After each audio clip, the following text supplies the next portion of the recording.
আচ্ছা, এই স্ক্রিনটা দেখা যাচ্ছে তো না?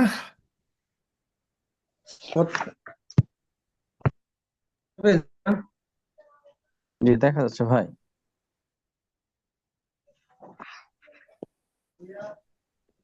শুনবা? হ্যাঁ ভাই বলেন। কত পেজে 34 যাব? এটা হলো পেজ 34 নম্বর নাম্বার পেজ। 34 নম্বর পেজে যান। পেয়েছি, থ্যাংক ইউ। আজকে আমরা ক্যাশ ফ্লো স্টেটমেন্টটা দেখবো। ঠিক আছে। জি ভাইজান। ক্যাশ ফ্লো স্টেটমেন্ট নাম শুনে বুঝতে পারতেছেন যে এখানে শুধুমাত্র ক্যাশের লেনদেনগুলো আসবে। ঠিক আছে। আমরা এর আগে এই হ্যাঁ, কিছু বললেন?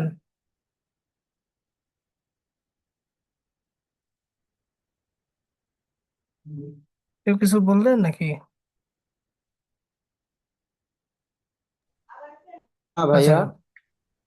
আচ্ছা, ক্যাশ ফ্লো স্টেটমেন্টে আমরা এর নাম দেখে বুঝতে পারতেছি যে এখানে ক্যাশের লেনদেনগুলো আসবে। ঠিক আছে। শুরুর দিকে আমরা যখন থিওরি পড়াছিলাম তখন আপনাদের মনে আছে কিনা যে অ্যাকাউন্টে কিছু দুই ধরনের, একটা হচ্ছে অ্যাক্রুয়াল বেসিস, একটা হচ্ছে ক্যাশ বেসিস। ঠিক আছে। তো ক্যাশ বেসিসে যে অ্যাকাউন্টিং সেটা হচ্ছে শুধুমাত্র ক্যাশের লেনদেনগুলো লিপিবদ্ধ হবে। আর অ্যাক্রুয়াল বেসিসে যেই অ্যাকাউন্টিং সেখানে ক্যাশ এবং বাকি দুই ধরনের লেনদেনই এখানে লিপিবদ্ধ করা হয়। এখন বিষয়টা হচ্ছে যে একটা ব্যবসা প্রতিষ্ঠান যারা লাভ করছে 1 কোটি টাকা, 1 কোটি টাকা প্রফিট করছে। সো আমাদের অ্যাকাউন্টিং হচ্ছে অ্যাক্রুয়াল বেসিসে অ্যাকাউন্টিং আমরা করি। এটা আমরা সবাই জানি যে অ্যাক্রুয়াল বেসিসে অ্যাকাউন্টিং করা হয়। বাট আমরা দেখতে চাই যে আসলে যদি আমরা ক্যাশ বেসিসে যদি এই নেট ইনকাম যেটা আমরা দেখাইছি 1 কোটি টাকা, যদি ক্যাশ বেসিসে দেখাতে যাই যে আসলে আমাদের হাতে নগদ টাকা কত আছে। 1 কোটি টাকা তো প্রফিট হলো, তাই না? Net profit. কিন্তু আসলে নগদ টাকা কত আছে হাতে? সো কোন একটা পার্টিকুলার টাইমে আমি এই যে আমার নেট ইনকামটা বের হয়েছে, এই নেট ইনকামটাকে একটু অ্যাডজাস্টমেন্ট করা হয়। নেট ইনকামটা কি করা হয়? অ্যাডজাস্টমেন্ট করা হয়। কিভাবে অ্যাডজাস্টমেন্ট করা হয়? দেখেন, আমরা যখন প্রফিট অ্যান্ড লস অ্যাকাউন্ট করছিলাম, হ্যাঁ, লাভ লোকসান হিসাব, তখন এখানে কি আসছিল যে এই যে সেলস রেভিনিউ সেলস রেভিনিউ থেকে ধরেন, সেলস রেভিনিউ ধরেন 1 লাখ টাকা, এইখান থেকে বাদ গেছে হচ্ছে এক্সপেন্স গুলো বাদ গেছে। এক্সপেন্স গুলো বাদ গেছে, কি কি এক্সপেন্স বাদ গেছে? ধরেন সেলিং অ্যাডমিনিস্ট্রেটিভ এক্সপেন্স। ঠিক আছে। তারপরে বাদ গেছে ডেপ্রিসিয়েশন। ওকে, ডেপ্রিসিয়েশন বাদ গেছে। হ্যাঁ। তারপরে আপনার আম, আরো এক্সপেন্স। অনেকগুলো আইটেম কিন্তু এক্সপেন্স গুলো বাদ গেছে, বাদ গিয়ে তারপরে আপনার যেমন ট্যাক্স বাদ গেছে, তাই না? ট্যাক্স, এগুলো বাদ গেছে। এই সবগুলো বাদ দিয়ে তারপরে আমাদের নেট ইনকাম বের হয় কিন্তু। বুঝতে পারছেন? তারপর হচ্ছে নেট ইনকামটা বের হয়। আবার এই যে আমরা সেলস রেভিনিউ যেটা দেখছি, এই সেলস রেভিনিউর মধ্যেও কিন্তু আপনার ক্যাশে সেলস আছে, আবার এক্রুড সেলসও আছে, তাই না? বাকিতেও সেল আছে, তাই না? আছে না? আচ্ছা, এই সেলস রেভিনিউ থেকে আরেকটা জিনিস বাদ যায়, সেটা হচ্ছে কস্ট অফ গুডস সোল্ড। আগে বাদ যায় cost of goods sold. Cost of goods sold মানে কি? মানে হচ্ছে এই যে আমি যেই সেল করলাম যে পণ্যটা, যে পণ্যগুলো সেল করলাম, ওই পণ্য কিনতে আমার কত টাকা খরচ গেছে সেইটা বাদ যায়। মানে আমার আমার পারচেস করতে কত খরচ খরচ গেছে। আবার সিমিলার ওয়েতে এই যে পারচেজ যেটা, হ্যাঁ, এই যে আমার কস্ট অফ গুডস যেখানে আসছে, এই পারচেজেও কিন্তু ক্যাশে পারচেজ আছে, আবার আবার এক্রুয়াল পারচেজও আছে। এখন এক্রুড সেলস, সেল যদি এক্রুড হয় তখন আমাদের জার্নালটা কি হয়েছিল মনে আছে আপনাদের?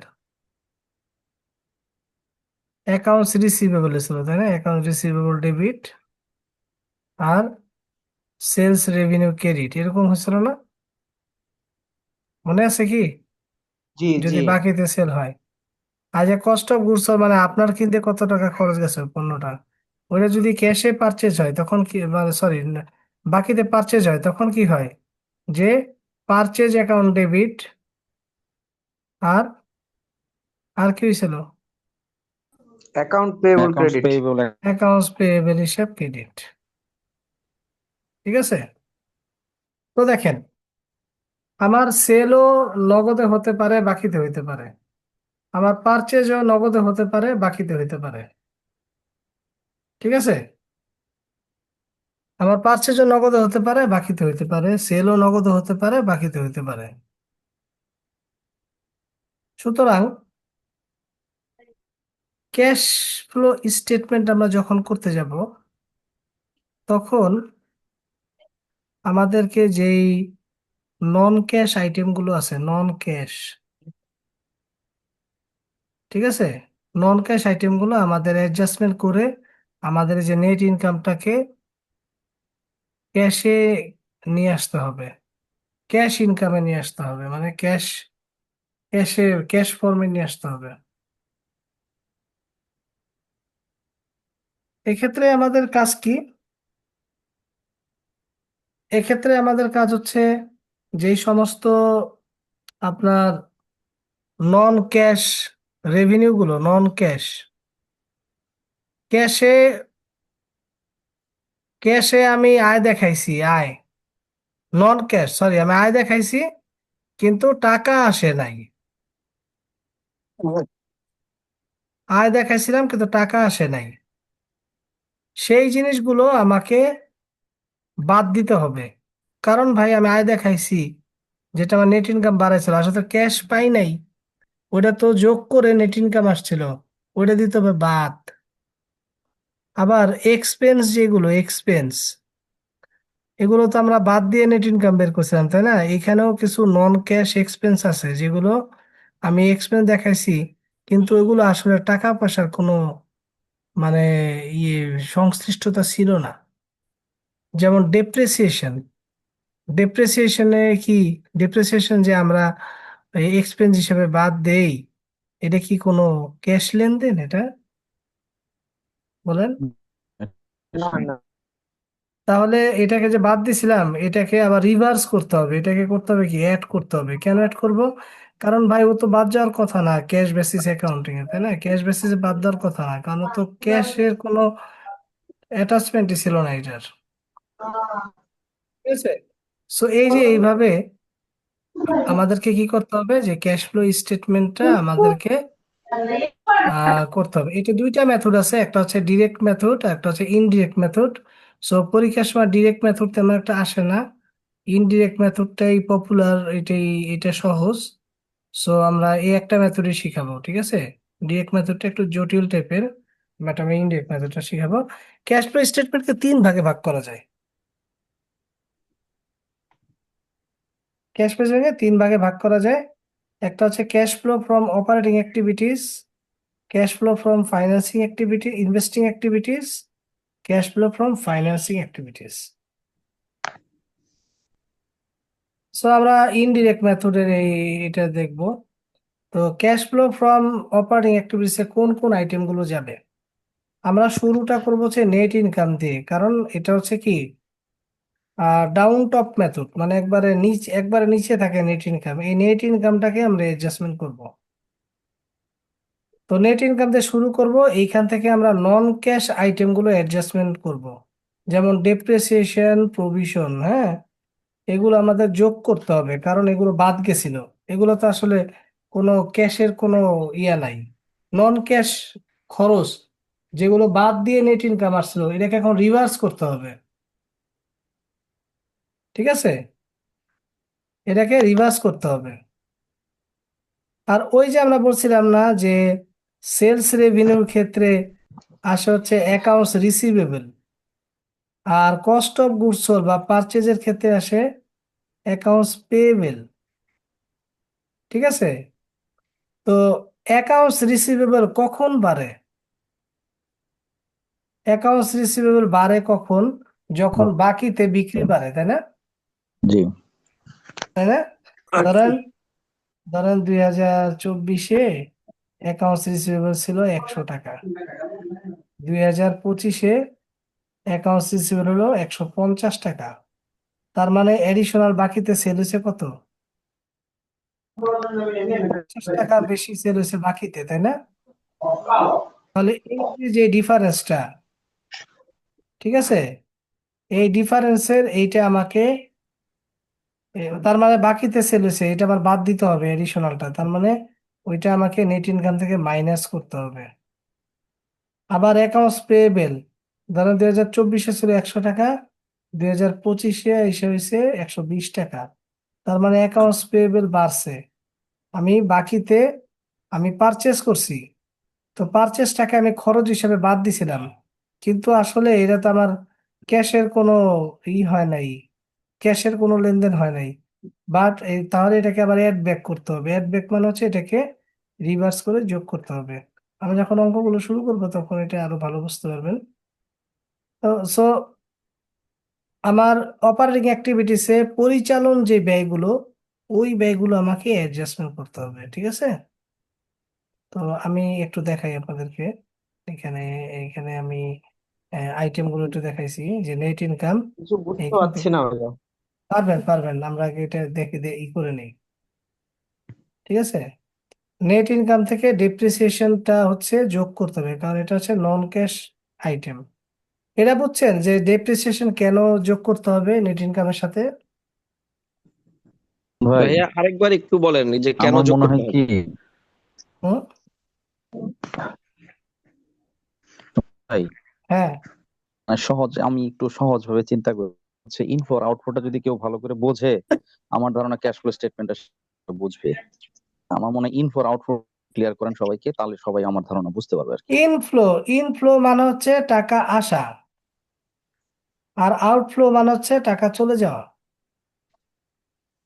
ঠিক আছে?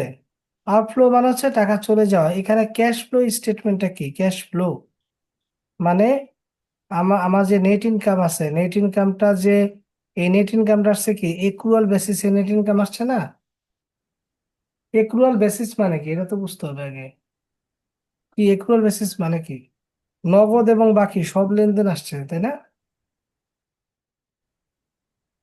কি বলেন না কেন, কথা বলেন না কেন? তাই তো, এটাও দুটো বুঝেন না? মিলাই basis।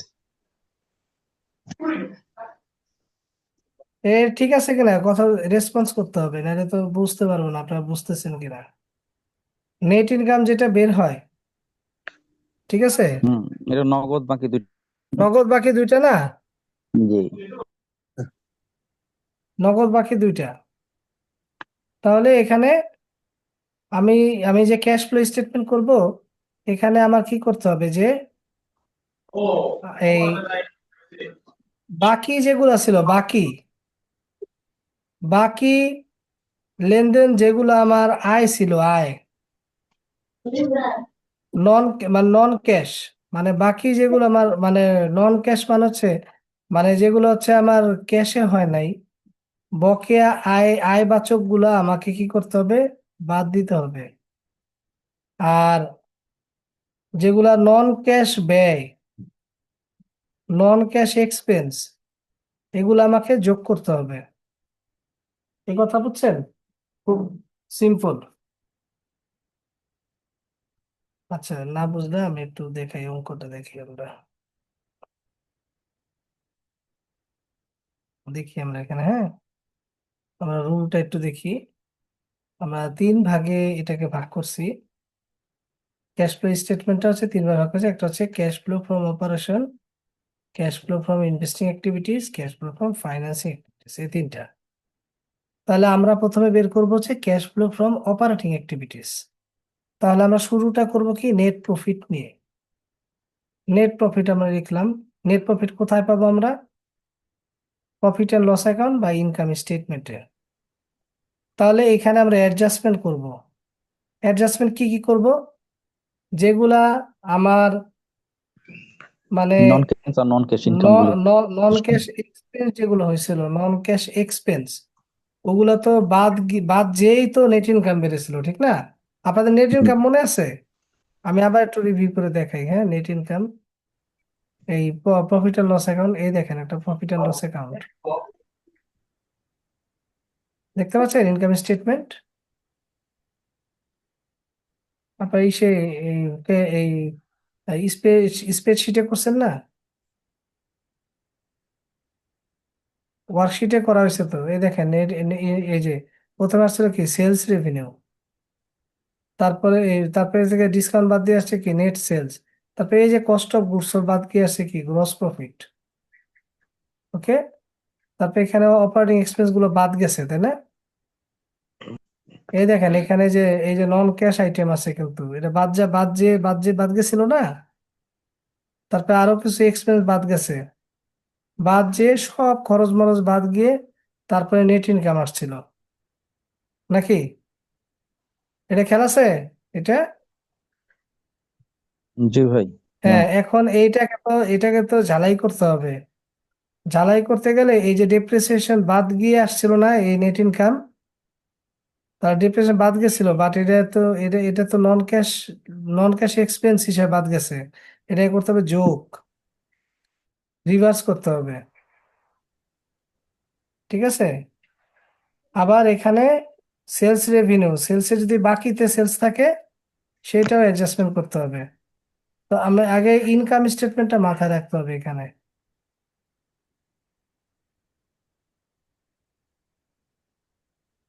কত নম্বর পেজে? 34।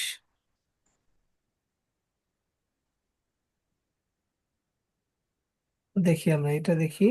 দেখেন, তাহলে আমরা একেবারে নিচের নেট ইনকাম দিয়ে শুরু করতেছি। নেট ইনকাম লিখলাম, এখান থেকে adjustment for non cash item, এটা আমরা কোথায় পাবো? ইনকাম স্টেটমেন্ট বা ইনকাম স্টেটমেন্টে পাবো। অ্যাড ডেপ্রিসিয়েশন অ্যামোর্টাইজেশন, কি হয়েছে? এটা অ্যাড হয়েছে। কারণ কি, এটা অরিজিনাল, এটা বাদ যে নেট ইনকাম বেড়েছিল এটাকে অ্যাড ব্যাক করলে আমার নন ক্যাশটা, আমার খরচটা আমার আবার অ্যাড হয়ে গেল। তা নন ক্যাশ এক্সপেন্স গুলো যোগ, নন ক্যাশ রেভিনিউ গুলো বাদ, এটা মনে রেখেন। তারপরে loss on sale of asset. আপনি একটা অ্যাসেট, একটা ফার্নিচার ধরেন কিনছিলেন 10,000 টাকা দিয়ে, এটা সেল করছেন 8,000 টাকা, তো 2,000 টাকা যে লস হয়েছে, এই লসটা তো আপনার ক্যাশে হয় নাই, এটা তো নন ক্যাশ আইটেম। সেই হিসাবে আপনার লসটা, এটা নন ক্যাশ হিসাবে যেটা এক্সপেন্স ছিল বা লস ছিল সেটা যোগ করলাম। আর বাদ যাচ্ছে কি gain on sale of asset. আবার আপনার অ্যাসেট সেল করে লাভও হইতে পারে, তাই না? তো এই লাভও হইতে পারে, এইটাও আপনাকে কি করতে হবে? যেহেতু রেভিনিউ, আয়বাচক হিসাব, এটা বাদ দিতে হবে। আর আদার নন ক্যাশ আইটেম গুলো আমাকে অ্যাডজাস্টমেন্ট করতে হবে। এটা হচ্ছে আমার ইনকাম স্টেটমেন্টে আমি যেগুলো পাবো। আর adjustment for working capital expense গুলো যেগুলো হচ্ছে আমরা ব্যালেন্স শিটে পাবো, ওই যে বলছিলাম যে অ্যাকাউন্টস রিসিভেবল গুলো আমাকে, অ্যাকাউন্টস রিসিভেবল বাড়ে কেন? অ্যাকাউন্টস রিসিভেবল, ওই যে বললাম না যে 2024 ছিল 100, 2025 হচ্ছে 150। তার মানে ধারে বিক্রয় ছিল 50 টাকা।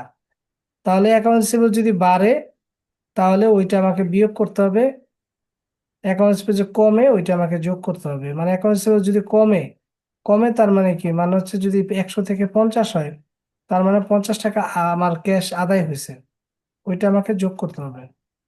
তারপর ইনভেন্টরি যদি আমার বাড়ে কমে, যদি বাড়ে, ইনভেন্টরি যদি বাড়ে, বাড়া মানে হচ্ছে ইনভেন্টরি আমার, আমি নতুন করে মজুত পণ্য কিনছি, তাহলে সেটা আমাকে বাদ যাবে। ক্যাশ ইউজ করছি। আর ইনভেন্টরি যদি আমার কমে, তার মানে ইনভেন্টরি আমি সেল করছি, এগুলো আমি কোথায় পাবো আমি দেখাচ্ছি। আগে আমরা একটু বেসিক জিনিসটা শিখি। ওইটা আমাকে যোগ করতে হবে, কারণ ইনভেন্টরি সেল করলে যোগ হয়। Decrease in accounts payable accounts payable বাড়া মানে হচ্ছে আমার টাকাটা, আমার কি, যে আমি যার কাছ থেকে কিনছি তাকে আমি টাকা দেই নাই, তার মানে এটা আমার আমার ক্যাশটা আরো বাড়াইছে। আর যদি অ্যাকাউন্টস পেয়েবল কমে, তার মানে 100 থেকে 50 হয়, তো এটা আমার লেস করতে হয়, মানে আমি টাকা পরিশোধ করে অ্যাকাউন্টস পেয়েবল কমাইছি। এখন এটা হচ্ছে বেসিক নলেজ। এখন আপনারা যদি মনে রাখতে না পারেন, আপনার সূত্রের মতো মনে রাখবেন। আমরা কি এই ইয়ে কারেন্ট অ্যাসেট কোনটা, কারেন্ট লাইবিলিটি কোনটা, এটা কি জানি? কারেন্ট অ্যাসেট, কারেন্ট অ্যাসেট কারা কারা বলেন তো? Cash, cash, rolls inventory, inventory, accounts accounts receivable, receivable. তাই না? এই তিনটাই বেশি দেখা যায়।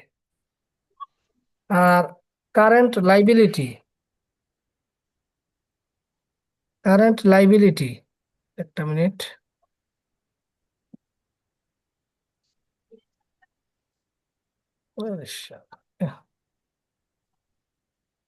Current liability, payable current notes current liability কোনগুলো আছে? তো accounts payable, notes notes payable. Payable notes payable, accounts payable, তাই না? জি। অ্যাকাউন্টস পেয়েবল, নোটস পেয়েবল, এগুলো। সো আমাদের যেটা একটু মনে রাখতে হবে সেটা হচ্ছে যে এই যে যখন আমরা আমরা ফার্স্ট পার্টটা করি, ফার্স্ট পার্টটা করলে বাকিগুলো একবার ইজি হবে। Cash flow from operating activity যেটা, এটা করলে বাকিগুলো একবার ইজি লাগবে। এখানে আমরা প্রথমে নেট ইনকামটা লিখব। নেট ইনকাম লেখার পরে ডেপ্রিসিয়েশনটা যোগ দিব। এটা নন ক্যাশ একটা এক্সপেন্স, তাই না? তারপরে অ্যাকাউন্টস রিসিভেবল যদি বাড়ে এটা বাদ দিব, অ্যাকাউন্টস রিসিভেবল যদি কমে এটা যোগ দিব। ঠিক আছে? আর অ্যাকাউন্টস পেয়েবল যদি বাড়ে যোগ দিব, কমলে আমরা আমরা ওটা বিয়োগ দিব। ইনভেন্টরি যদি বাড়ে ডিডাক্ট করব। এখন এখানে টিপস কি, যে নন ক্যাশ ব্যয়গুলো আমাকে যোগ দিতে হবে, আর কারেন্ট অ্যাসেট যদি বাড়ে যোগ দিতে হবে, কারেন্ট অ্যাসেট কমলে আমাকে, সরি, কারেন্ট অ্যাসেট বাড়লে বিয়োগ দিতে হবে, কারেন্ট অ্যাসেট কমলে আমাকে যোগ দিতে হবে। তো আমরা এটা প্রথম একটা আইটেম আমরা করি, দেখবেন তাহলে আপনাদের মধ্যে ক্লিয়ার হবে। যেহেতু আমরা বেশিরভাগই কমার্সের স্টুডেন্ট, তো দেখাই আমি একটু। যেমন ধরেন একটা ইজি একটা ম্যাথ আমরা এটা দেখাই, হ্যাঁ? দেখেন, প্রশ্নটা এইভাবে থাকে যে Pioneer company comparative balance sheet, এখানে দুইটা বছরের ব্যালেন্স শিট দেওয়া থাকবে এই অঙ্কে। বিগত বছরে একটা আর হচ্ছে কারেন্ট বছরে একটা। দেখেন, ক্যাশ, অ্যাকাউন্টস পেয়েবল, রিসিভেবল, এইভাবে এইভাবে আছে। ঠিক আছে? আর এগুলো হচ্ছে additional adjustment information. Net income দেওয়া আছে এটা, ক্যাশ ডিভিডেন্ড এটা, বন্ডস পেয়েবল এটা, কমন স্টক এটা, ডিপ্রিসিয়েশন এটা, আর সেল হচ্ছে এত। এখন আমাকে ইনডাইরেক্ট মেথডে ক্যাশ ফ্লো স্টেটমেন্ট বের করতে হবে। তো আমি যখনই ক্যাশ ফ্লো স্টেটমেন্ট করবো, আমি ইনডাইরেক্ট মেথডে শুরু করব কি দিয়ে? Cash flow net from income then, cash flow from operating operating activities. Activities, ঠিক আছে? তো cash flow from operating activities শুরুতে আমি কি নিব? নেট ইনকাম জি। নিছি। নেট ইনকাম কোথায় পাবো? নেট ইনকাম আমি এই যে এখানে অ্যাডজাস্টমেন্টের এখানে পাবো। কোথায় আছে বলেন তো নেট ইনকামটা? এডিশনাল ইনফরমেশন আছে। এডিশনাল ইনফরমেশন এই যে শুরুতে আছে, আছে, পাইছেন? একটু ই করেন, ভালো মতো একটু সোহেল ঝাড়া মারেন। পেয়েছি পাইছেন? ভাই। হ্যাঁ, নেট ইনকাম পাইছেন, নেট ইনকাম লিখছি। জি।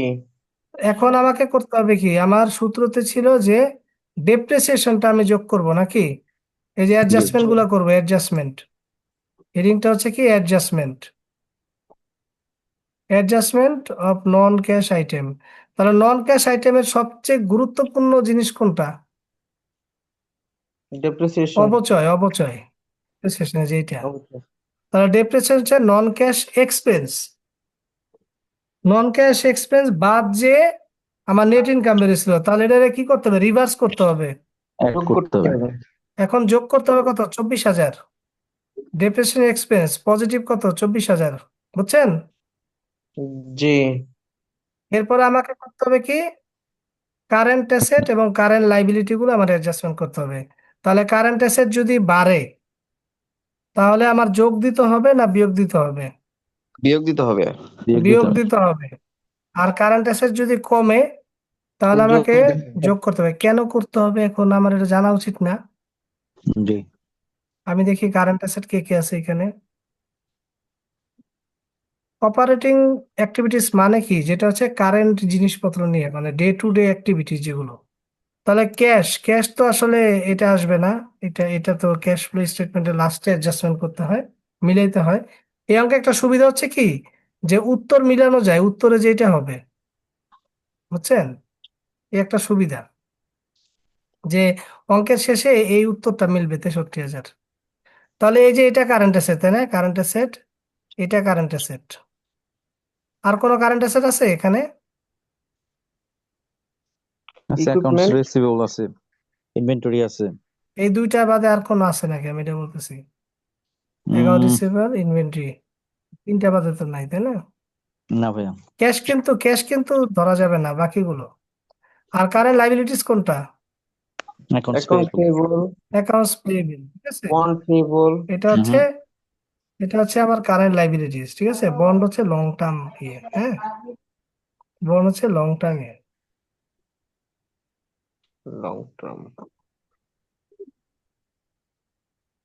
তাহলে তাহলে আমরা এখানে এই যে এই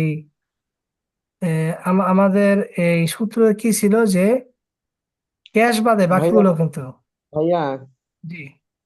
account receivable current asset, inventory current, inventory তো অফিস সরঞ্জাম মাদি, তাই না? না না না, ইনভেন্টরি হচ্ছে মজুত পণ্য, সাপ্লাইস হচ্ছে অফিস সরঞ্জাম, সাপ্লাইস, ভুলাই ফেলছি, sorry।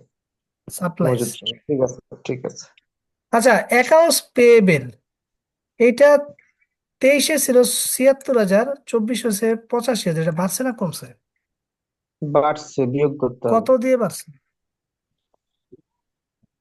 9,000 টাকা না, নাকি? নয়, জি। 9,000। এইটা আমার যোগ দিতে হবে না বিয়োগ দিতে হবে? বিয়োগ দিতে হবে। এখন কেন বিয়োগ দিতে হবে এটা একটু শেখা দরকার আছে না? জি। অ্যাকাউন্ট রিসিভেবল যদি বাড়ে তার মানে হচ্ছে আপনি ধারে বিক্রি বেশি করছেন, বিক্রি বেশি করতে। বেশি বিক্রি করছেন। তার মানে হচ্ছে জি। যা বিক্রি মানে আমার হচ্ছে হাতে। একটা আয়বাচক হিসাব, তাই না? তো জি। আয়টা ধারে আয়, নন ক্যাশ আয়, এটাকে কি আয় আকারে ধরা যাবে না। ক্যাশ ফ্লো স্টেটমেন্টে? ও তো বলতেছে ভাই, তোমার যেটা ক্যাশ, ক্যাশ যেটার সাথে মানে রিলেটেড আছে সেই আয়গুলো তুমি নিবা, আর যেটা ক্যাশের কোনো রিলেশন নাই ওটা বাদ দিয়ে দিবা। আর যে সমস্ত ব্যয় তোমার ক্যাশে দেও নাই, ওগুলারে তুমি বাদ দিতে পারবে না, কারণ তো তুমি টাকা দেও নাই। ওগুলা বাদ গেছি, বাদ যে নেট ইনকাম বেড়েছিল, তুমি আবার যোগ করলে তাহলে ওই জিনিসটা ক্যাশে কনভার্ট হবে। বিষয়টা বুঝছেন? লেকচার বুঝতে হবে, হ্যাঁ, লেকচারের ভাষাগুলো বুঝতে হবে। তাহলে অ্যাকাউন্টসের বাড়া মানে কি? বাড়া মানে হচ্ছে আপনার যে বিক্রয় ছিল, এর 9,000 টাকা ছিল, ধারে বিক্রয় বাড়ছে, তার মানে হচ্ছে কি, মানে আয়টা, আয় আমার 9,000 টাকা ধারে ছিল, তার মানে এটাকে আয় আকারে গণ্য করা যাবে না, এটা বাদ দিতে হবে। তাহলে আমার বাদ যাচ্ছে কি, ইনক্রিজ ইন অ্যাকাউন্ট রিসিভেবল, কত, 9,000 টাকা বাদ যাচ্ছে। এটা কি বোঝা গেছে? উম এবার বোঝা যাচ্ছে আস্তে আস্তে, ক্লিয়ার হচ্ছেন? জি। তারপরে ভাইয়া, ইনভেন্টরি। আরেকবার প্লিজ। এই যে বাদ দেওয়ার বিষয়টা, হুম। মানে ক্লিয়ার হলাম কিন্তু পুরোপুরি না, আরেকবার একটু যদি রিপিট করেন। এটা কেন অ্যাকাউন্ট বাদ? রিসিভেবল, অ্যাকাউন্ট রিসিভেবল বাদ যাওয়া মানে কি, অতিরিক্ত 9,000 টাকা ধারে বিক্রি হয়েছে, তাই না? আরো বেশি বিক্রি হয়েছে, এটা বুঝলাম। হ্যাঁ, তাই। তো ওই যে সেলস ধারে বিক্রয় একটা রেভিনিউ জাতীয় হিসাব না? জি। তো নেট ইনকাম বের করার সময় সর্বপ্রথম সেলস, সেলস আসছিল না? জি। তো সেলস এর মধ্যে ধারে সেলস আছে 9,000 টাকা। তো ওইটা তো আয় আকারে ধরে রাখছিলেন, কিন্তু আসলে 9,000 টাকা তো, এটা তো আসলে ধারে পোর্শন ছিল। তাহলে জি। ওই ধারে যে পোর্শনটা ছিল ওইটা তো আমার আয় আকারে ধরা যাবে না। ধারে না। বকেয়া আয়কে বাদ দিতে হবে। বকেয়া ব্যয়কে যোগ দিতে হবে। ঠিক আছে, হ্যাঁ। বোঝা গেছে? জি। এই কারণে বাদ গেছে। ইনভেন্টরির ব্যাপারটা দেখেন, ইনভেন্টরি আগে ছিল 1,99,000, এটা হচ্ছে 1,80,000। ইনভেন্টরি বাড়ছে না কমছে? কমছে ভাইয়া। কমছে। যোগ করতে হবে। তার মানে হচ্ছে ইনভেন্টরি, এটা অ্যাড হবে। ইনভেন্টরি অ্যাড হবে কেন? কারণ 9,000 টাকার ইনভেন্টরি বিক্রি করছেন, বিক্রি করে টাকা জি আসছে। তো decrease in inventory, decrease in inventory 9,000 টাকা যোগ, ইনভেন্টরি বিক্রয় হয়েছে নয় জি হাজার ভাইয়া। টাকার তার মানে আবার সূত্রতে পাইলাম, যদি একবারে কিছু মনে না থাকে, জাস্ট কারেন্ট অ্যাসেট বাড়লে কি হবে? বিয়োগ হবে। আর কারেন্ট অ্যাসেট যদি কমে তাহলে কি হবে? যোগ। যোগ হবে। যোগ হবে। Vice versa current liability, current liability বাড়লে কমলে যোগ বা হবে, জি, আর কারেন্ট লাইবিলিটি কমলে যোগ যদি বিয়োগ কমে হবে। তাহলে বিয়োগ হবে। বোঝা গেছে এবার? জি। জাস্ট জি। এক কথায় শেষ। এখন কারেন্ট লাইবিলিটি দেখেন, কারেন্ট লাইবিলিটি বাড়ছে না কমছে? এটা এটা কমছে ভাইয়া। কমছে, তাহলে কমলে কি যোগ না বিয়োগ? যোগ হবে। কারেন্ট লাইবিলিটি কি সেটা কমছে, জি। তো কমলে তো আমার বিয়োগ হবে। বিয়োগ হবে, হ্যাঁ। টাকা তো পরিশোধ করে কমাইছেন জি। নাকি? জি। পরিশোধ করে কমাইছেন না, নাকি এমনি মাফ করে জি। জি। দিছে? না। ঠিক আছে, লাইবিলিটি কখন কমে? যখন পরিশোধ করেন টাকা। তাহলে ডিক্রিজ ইন কারেন্ট লাইবিলিটি 13,000 টাকা নেগেটিভ। বাস, আমার বের হয়ে গেল আমার cash flow from operating activities. তাহলে আমি এখন এখান থেকে ইয়ে করি, এই যে আমার যে নেট ইনকামটা আছে, এখান থেকে এটা যোগ, এটা বিয়োগ, এটা যোগ, এটা বিয়োগ করলে আমার আসে কত? 1,36,000 টাকা। তাহলে cash provided by operating activities. Clear? আমরা এই ভাই, পোর্শনটা আরেকটু দেখি, আরেকটা উদাহরণ থেকে দেখি নাকি? ধরেন আরেকটা উদাহরণ থেকে, এই যে এখান থেকে দেখি একটা, এখান থেকে এখান থেকে না, আমরা এখান থেকে ছোট একটা উদাহরণ থেকে দেখি, এখান থেকে দেখি। এখানে ই আছে আপনার, আচ্ছা যেটা পরীক্ষা আসছিল, হ্যাঁ এটা দেখি আমরা, এবার পরীক্ষা যেটা আসছে।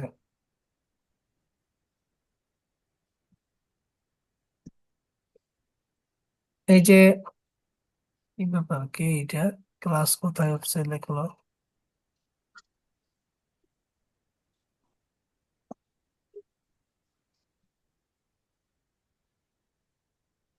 দেখেন এখানে এই যে কারেন্ট অ্যাসেট, কারেন্ট লাইবিলিটি, এগুলো সব দেয়া আছে। সো আমাদের এখানে বলা আছে কি, net income 28,300, dividend declared. Dividend আমার কারেন্ট অ্যাসেটের জিনিস না। ইকুইপমেন্ট হুইচ কস্ট 10,000 টাকা, হ্যাড ইকুইপমেন্ট ডিপ্রিসিয়েশন এত টাকা, ওয়াজ সোল্ড ফর এত টাকা। All other charges of non-current asset balance had a direct effect on cash flow except the changes in accumulated depreciation. আচ্ছা আমরা এটা দেখি। আমরা প্রথমে শুরু করব হচ্ছে কি দিয়ে? Net net income. ইনকাম দিয়ে। তো এই যে নেট ইনকাম দিয়ে শুরু করলাম, নেট ইনকাম 28,300, এই যে এখানে আছে 28,300 টাকা। এখন আমাদেরকে নন ক্যাশ আইটেম গুলো আমাদেরকে করতে হবে। ডিভিডেন্ড ডিক্লেয়ার, এটা ডিভিডেন্ড আমাদের কারেন্ট অ্যাসেটও না, এক্সপেন্সও না, ইয়েও না। এটা হচ্ছে, এটা ফাইন্যান্সিয়াল হচ্ছে অ্যাক্টিভিটিস। ফাইন্যান্সিয়াল অ্যাক্টিভিটিস এর ইয়ে, এটা হচ্ছে ওনার সিকিউরিটির পোর্শন, ওনার সিকিউরিটির পোর্শন। এটা আমাদের এখানে আসবে না। আমরা এখান থেকে ডেপ্রিসিয়েশনের কথা কি বলা আছে, বলছে ইকুইপমেন্ট কস্ট 10,000 টাকা, হ্যাড একিউমুলেটেড ডেপ্রিসিয়েশন 1,200 টাকা, ওয়াজ সোল্ড ফর 4,300 টাকা। এখানে আমাদের ডেপ্রিসিয়েশন দেখি এখানে কোথাও আছে নাকি, তো ব্যালেন্স শিট, এখানে ডেপ্রিসিয়েশন নাই, এখানে ডেপ্রিসিয়েশন নাই আমাদের এখানে। এই ডেপ্রিসিয়েশন আমাদেরকে বের করতে হবে, হ্যাঁ। ডেপ্রিসিয়েশন আমাদেরকে এখানে বের করে দেখাইতে হবে। যেমন আপনার ইকুইপমেন্ট হচ্ছে কত, 10,000 টাকা। একিউমুলেটেড ডেপ্রিসিয়েশন হচ্ছে সেটা 1200 টাকা। ওয়াজ সোল্ড ফর 4,300 টাকা। ইকুইপমেন্ট, এখানে ডেপ্রিসিয়েশনটা সরাসরি না, এটা আমাদেরকে একটু টেকনিক করে বের করতে হবে। এটা আমরা আগে পরে করি, আগে আমরা ওই নেট চেঞ্জেস গুলো আমরা ইয়ে করি, হ্যাঁ। Current asset current liability changes গুলো দেখি। যেমন অ্যাকাউন্টস রিসিভেবল, এটা কি বাড়ছে না কমছে? এটা বাড়ছে, তাই না? কত টাকা দিয়ে বাড়ছে এটা? এটা কত টাকা দিয়ে বাড়ছে? তো হুম, একটা মিনিট। 1900 টাকা।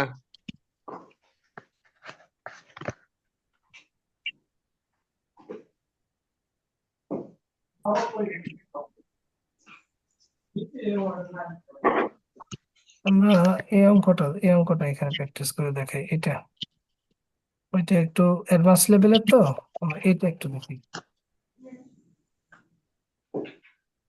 দেখেন এখানে cash, accounts payable, inventory, prepaid expense, inventory, land, equipment, এগুলো আছে, হ্যাঁ। তো এখানে আছে operating expense include depreciation expense of 42,000 টাকা।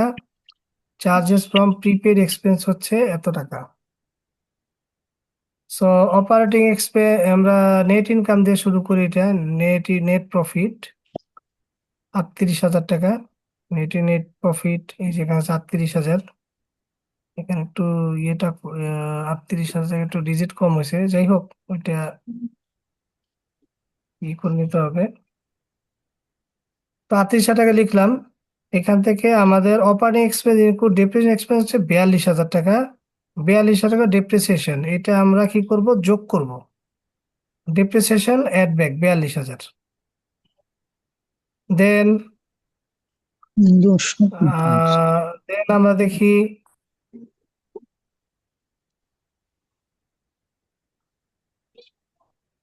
ডেপ্রিসিয়েশন 42,000, ঠিক আছে। আসলে আমাদের ইজি একটা ইয়ে নিয়ে করা দরকার আগে। আগে বেশি ইয়েটা গেলে আপনার একটু প্রবলেমে পড়তে হবে। ইজি একটা অনুশীলনী থেকে করা দরকার। আচ্ছা, এইটাই আমরা দেখি, এটাই এটাই যেটা করাইছিলাম এটাই করাই।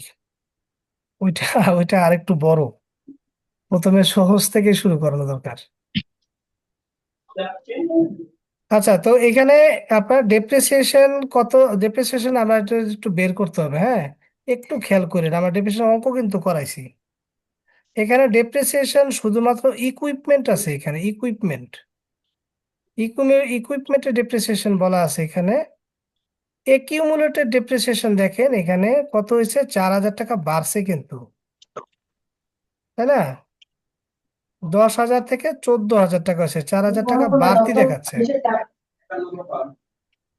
এখন এইখানে অনেক সময় আপনি দেখবেন ডেপ্রিসিয়েশন সরাসরি বলা থাকে না, আপনাকে একটু অ্যাডজাস্টমেন্ট করে বের করতে হবে। খুব ভালো মতো লক্ষ্য রাখেন। বলছে একটা ইকুইপমেন্ট 10,000 টাকা দাম ছিল, এইটার পুঞ্জীভূত অপচয় ছিল 1,200 টাকা, যেটা বিক্রি করা হয়েছে 4,300 টাকা দিয়ে। তাহলে আমাদেরকে যদি বুক ভ্যালু বের করি, আমরা বুক ভ্যালু বের করি।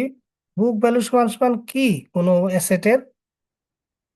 অ্যাসেটের কস্ট মাইনাস একিউমুলেটেড ডেপ্রিসিয়েশন। এটা কি মনে আছে আপনাদের? মনে আছে, মনে আছে ভাইয়া, হ্যাঁ, আবার মনে মনে আছে? আছে। বুক ভ্যালু, জি, আবার কি মনে আছে, মনে আছে? অ্যাকুমুলেটেড ডেপ্রিসিয়েশন, বুক ভ্যালু সমান সমান cost minus cost minus accumulated accumulated depreciation. Depreciation. মানে অপচয় বাদ দেওয়ার পরে আপনার অ্যাসেটের যে মূল্য থাকে, তাহলে কস্ট ছিল 10,000 টাকা, আর পুঞ্জীবিত পুঞ্জীভূত অবচয় ছিল অবচয় ছিল 1200 টাকা। তাহলে আমার এই অ্যাসেটের বুক ভ্যালু কত ছিল? 7,800 নাকি, নাকি 8,800? 8,800 ছিল না এটা? হুম। ঠিক আছে, তো 8,800 টাকা ছিল আমার হচ্ছে বুক ভ্যালু। সেই অ্যাসেট আপনি সেল করছেন কত দিয়ে? 4,300 টাকা দিয়ে, তাই না? তাহলে আপনার লস কত হয়েছে? 4,500 নাকি? জি, 4,500। 4,500 হচ্ছে লস। যাক, এটা হচ্ছে আমার loss of sale of equipment, loss on sale of equipment, যেটা এই যে আমাদের এখানে যে গ্রাফটা ছিল এখানে, এই যে আমাদের, এই যে দেখেন এখানে, এটা না, আমরা রুলে যে দেখাইছিলাম এই যে এখানে, এই দেখেন, হ্যাঁ, at loss on sale of asset, loss on sale of asset দেখা যাচ্ছে, এটা loss on sale of asset. এটা কি করতে হয়? যোগ করতে হয়, কারণ যে কোনো নন ক্যাশ লেনদেন যদি সেটা লস হয় সেটা আবার যোগ দিতে হবে। লস মানে হচ্ছে one type of expense. So সেই হিসাবে আমার এই যে অ্যাসেট সেল করে যে আমার 4,500 টাকা লস হইলো, এটা আমাকে কি করতে হবে? আমাকে যোগ দিতে হবে, কারণ এটা এটা আমার লস হিসাবে বাদ যে তারপরে নেট ইনকাম বেড়েছিল। কিন্তু এখন আমার মেইন চ্যালেঞ্জটা হচ্ছে ডেপ্রিসিয়েশন বের করা। ডেপ্রিসিয়েশন কিভাবে বের করব, এইটা আমাকে একটু দেখতে হবে। দেখেন, এখানে যখন কোনো অ্যাসেট সেল করি আমরা, তখন ওর উপরে যেই এই যে অবচয় সঞ্চিতি রাখা ছিল না, ওইটাও কিন্তু হিসাবের খাতা থেকে সরাই ফেলতে হয়। ঠিক আছে, তো এইখানে 4,000 টাকা হচ্ছে এখানে রেকর্ড করা আছে। আর এই যে 1,200 টাকা, এটা যেই অ্যাসেটটা বিক্রি করে ফেলছেন, ওইটারটাও তো এখানে অ্যাড করতে হবে। তার মানে ওই বছরে আমার 5,200 টাকা হচ্ছে অপচয় ছিল, যেটা আমাকে এখন যোগ দিতে হবে।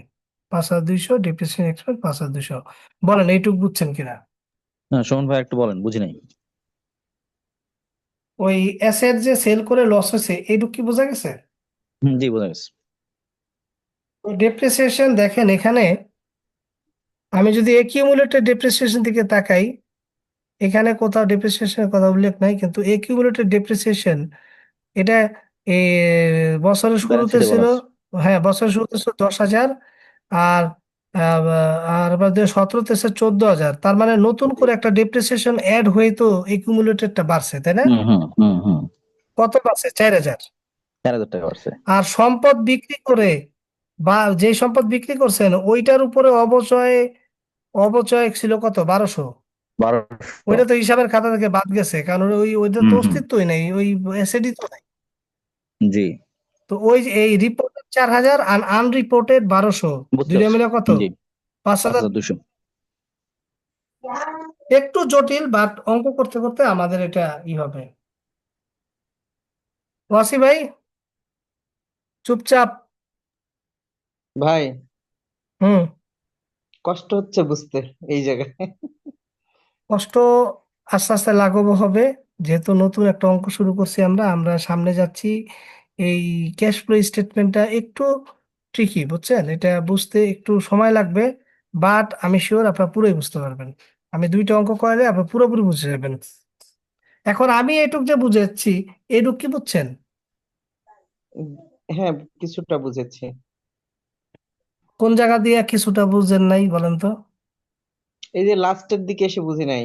এই যে কোনটা? এই যে এটা হ্যাঁ, ডিপ্রিসিয়েশন। এই যে ডেপ্রিসিয়েশন টুকুই। এই অ্যাসেট সেল করে যে 4,500 টাকা লস হচ্ছে, এটা বুঝছেন? ওইটা বুঝেছি। ওই যে ডেপ্রিসিয়েশনটা বুঝেন নাই। ভ্যালু থেকে দেখেন, দুই হাজার ডেপ্রিসিয়েশন। ষোলো সালে ডেপ্রিসিয়েশন ছিল 10,000 টাকা, জি 17-তে এসে 14,000 টাকা। জি। এই এই 4,000 টাকা বাড়ছে এটা কি নতুন করে Depreciation- ডেপ্রিসিয়েশন হয়েছে না? জি, নতুন করে হয়েছে। 4,000 টাকা, তাই না? জি আর এই যে একটা অ্যাসেট যে সেল করে হিসাবের খাতা থেকে বাদ দিয়ে ফেলছেন, ওর অবচয়টাও তো হিসাবের খাতা থেকে মুছে গেছে।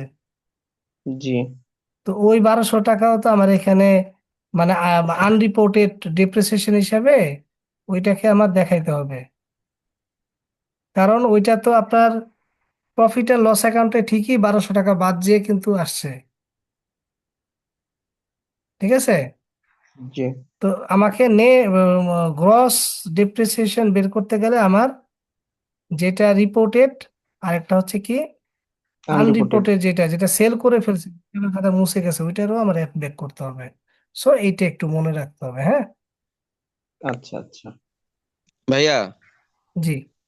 আহ এখানে যে ইকুইপমেন্টের অ্যাকুমুলেটেড ডেপ্রিসিয়েশন 1200, এটা যে এই যে 14,000 এর মধ্যে 4,000, এই 4,000-এর মধ্যে যে 1200 নাই, এটা বুঝুম কিভাবে? এই যে এখানে লেখা আছে, এই যে হ্যাট একিউমুলেটেড ডেপ্রিসিয়েশন 1,200 টাকা, এই যে তাহলে লেখা ছিল। এই 1200 টাকা কি এই 1400-এর ভিতরে ছিল, এই 4,000-এর ভিতরে ছিল না? না, ছিল কিন্তু বেচে ফেলার পরে ওইটা অ্যাসেটও নাই। যেই লোক যেই লোক যেই লোক মরে গেছে গা, ওর নামে কি আবার কি অ্যাকাউন্ট মেনটেন করবেন নাকি? ঠিক আছে? তো ও নাই, ওর ডেপ্রিসিয়েশনও নাই। তাহলে এই 4,000-এর থেকে এটা বাদ দিতে হবে। বাদ দিব কেন, আমরা যোগ দিব, যোগ দিয়ে প্রপার ডেপ্রিসিয়েশন বের করব, যেটা হিসাবের খাতায় আছে আর যেটা হিসাবের খাতায় নাই।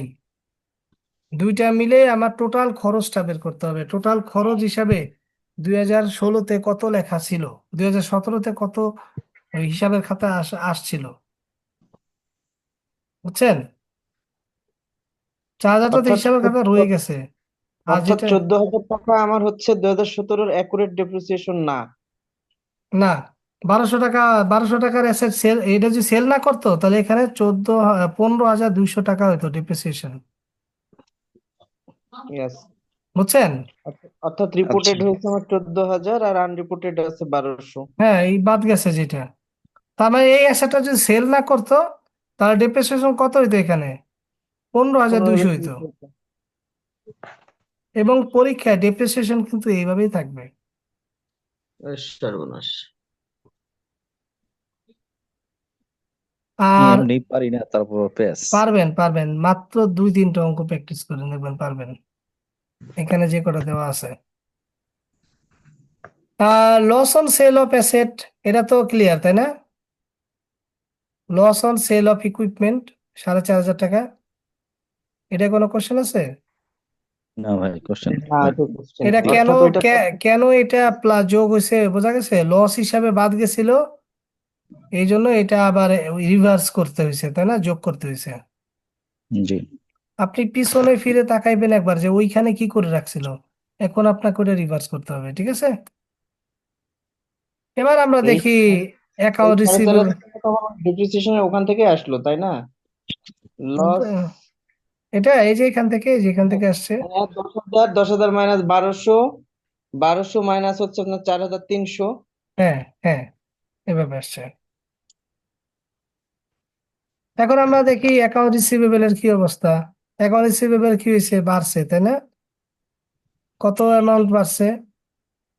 তাহলে কারেন্ট অ্যাসেট যদি বাড়ে তাহলে আমার কি হবে, বিয়োগ হবে, তাই না? জি। কারেন্ট অ্যাসেট যদি বাড়ে তার মানে হচ্ছে আমার বিয়োগ হবে, বিয়োগ হবে কত, ডিফারেন্সটা বিয়োগ হবে কত, 1,900। 1,900 টাকা। 1,900 টাকা। আর কারেন্ট লাইবিলিটি এখানে কোনটা আছে, অ্যাকাউন্টস পেয়েবল আছে অনলি, এটা এটা বাড়ছে। আর কারেন্ট লাইবিলিটি যদি বাড়ে এটা যোগ হবে নাকি বিয়োগ হবে? যোগ যোগ হবে। হবে। যোগ হবে। যোগ হবে, তাহলে ওই ডিফারেন্সটা যোগ করে দিবেন, ঠিক আছে, এই যে যোগ হয়েছে এখানে। ওকে, 8,000 দিয়ে। তাহলে আমাদের total net cash provide by operating activities 44,600 টাকা। 44,600 টাকা। ঠিক আছে? তো আমাদের এটা বের হয়ে গেল। এখন এই অপারেটিং অ্যাক্টিভিটিস বের করলে বাকিগুলো একবারে সহজ। সেকেন্ড যেটা, সেকেন্ড পার্ট, ওইটা হচ্ছে net cash provide by investing activities. Second part হচ্ছে net cash provided by investing activities. খুবই ইজি এটা। ইনভেস্টিং অ্যাক্টিভিটিস মানে হচ্ছে এখানে শুধুমাত্র মানে লং টার্ম অ্যাসেট গুলো বাই করা সেল করা। বাই যদি করেন তাহলে মানে যদি মেশিন বাই করেন টাকা আসে নাকি যায়, যায়। তাহলে ওইটা নেগেটিভ মাইনাস করতে হবে, ঠিক আছে। আর যদি অ্যাসেট যদি সেল করেন তাহলে টাকা আসে নাকি যায়, আসে। আসে। তাহলে এই দুইটা মনে থাকলেই হবে। তাহলে এই অঙ্কটাই আমরা দেখি, ওই যে আমরা যে অঙ্কটা প্রথমে প্র্যাকটিস করতেছিলাম, যে আমরা এখন লিখবো কি cash flow from investing activities. তাহলে ইকুইপমেন্ট, ল্যান্ড। আচ্ছা ল্যান্ড দেখেন, তা লং টার্ম অ্যাসেট হচ্ছে এই দুইটা। ল্যান্ড, ল্যান্ড বাড়ছে না কমছে? কমছে। কমছে। তা ল্যান্ড সেল করছেন তাহলে টাকা আসছে না গেছে? আসছে। তাহলে আমাকে 25,000 টাকা প্লাস করতে হবে এখানে, তাই না? জি। 2 নাম্বার হচ্ছে ইকুইপমেন্ট, বাড়ছে না কমছে? বাড়ছে। বাড়ছে। তাহলে ইকুইপমেন্ট যদি বাড়ে তার মানে নতুন করে ইকুইপমেন্ট কিনছেন, তাই না? এই টাকা কমে গেছে। টাকা চলে গেছে, তাহলে 60,000 টাকা মাইনাস। তাহলে cash use by investing activities, এটা পানির মতো সহজ। কঠিন হলো আমার ওই অপারেটিং অ্যাক্টিভিটিসটাই, আর সবগুলো সহজ। ওইটা পারলে পুরো অঙ্কই হয়ে যাবে। তাহলে 35,000 টাকা, তাই না? তাহলে আমি এই cash flow from investing activities পেলাম 35,000 টাকা। এরপরেরটা হচ্ছে cash flow from financing activities. Finance মানে কি? মানে হচ্ছে আপনি শেয়ার বিক্রি মানে টাকা ধার নিবেন অথবা বা ধার দিব, পরিশোধ করবেন। ধার নিবেন বা পরিশোধ করবেন, এইটাই। পরিশোধ করবো। হ্যাঁ। ঠিক আছে।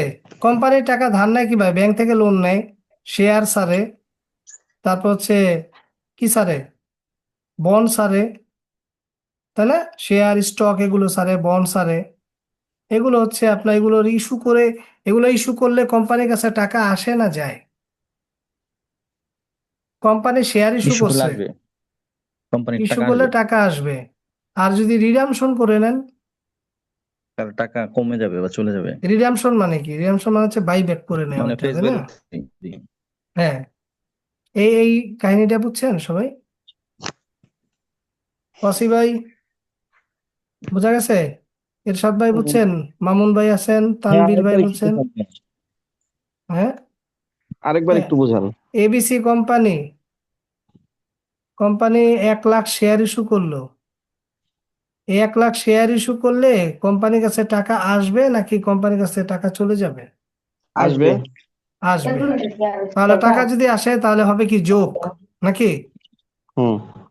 আর যদি মানে রিডামশন করে নেয়, বন্ড রিডামশন করে নিল, টাকা চলে রিডামশন যাবে। মানে হচ্ছে টাকা টাকা টাকা পরিশোধ করে বন্ড উইথড্র করে নিয়ে নিল। বাংলাদেশ ব্যাংক যেরকম আপনার বন্ড ইস্যু করে, বন্ড আবার ইয়ে রিভার্স রেপো করে ফেলে, তাই না? ওইরকম চিন্তা করবেন। তাহলে ইস্যু করলে টাকা আসে, আর রিডামশন করলে টাকা যায়। চলে যায়, কারণ টাকা দিয়ে তারপর এটা বাই ব্যাক করে নিতে হয়। তাহলে আমরা দেখি এখানে এখন আমাদের ফাইন্যান্সিং অ্যাক্টিভিটিস আর যে কোনো ডিভিডেন্ড, ডিভিডেন্ড এগুলো সব রিলেটেড কি ফাইন্যান্সের সাথে, কারণ ডিভিডেন্ড কাকে দেয়? শেয়ারের উপর ডিভিডেন্ড দেয়। তো শেয়ার ইস্যু করে ডিভিডেন্ড দিবেন, তো ওইটা তো ওইখানেই যাবে, তাই না? নাকি? হুম। তাহলে ক্যাশ ডিভিডেন্ড 60,000 টাকা ডিক্লেয়ার্ড অ্যান্ড পেইড।